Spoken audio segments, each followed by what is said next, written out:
Stop. શું તમને પણ દરેક નિષ્ફળતા પછી એમ કહો છો કે મારી તો કિસ્મત જ ખરાબ છે? Before blaming the destiny, ask your self one question: મેં મારા તરફથી બધા પ્રયત્ન કર્યા છે? ભગવદ્ ગીતા કહે છે કોઈ પણ આઉટકમ પાછળના 5 ફેક્ટર્સ હોય છે. કર્તા, ધ ડુઅર; કર્ણ, ધ ટૂલ યુ યુઝ; અધિષ્ઠાનમ, right time, place and approach; ચેષ્ટા, યોર એફર્ટ્સ; અને છેલ્લે દૈવમ, the destiny. Notice sometimes destiny is the not the first factor. મહાભારતના સભા પર્વમાંથી દ્રૌપદીના ઉદાહરણ સાથે સમજ્યા. કર્તા, તે ચૂપ ન રહી અન્યાય સામે અવાજ ઉઠાવે છે. કર્ણ, તે લોજિક, ધર્મ અને ટ્રુથને પોતાનો ટૂલ બનાવે છે. અધિષ્ઠાનમ, સભામાં યોગ્ય લોકો સામે યોગ્ય પ્રશ્ન પૂછે છે.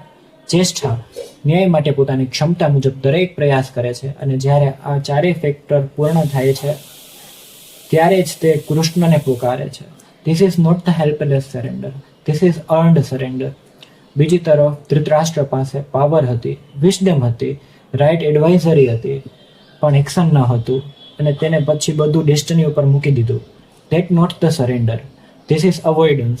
જ્યારે તમે તમારા તરફથી બધું જ કરો છો ધેન સરેન્ડર્સ બીકમ સ્ટ્રેન્થ.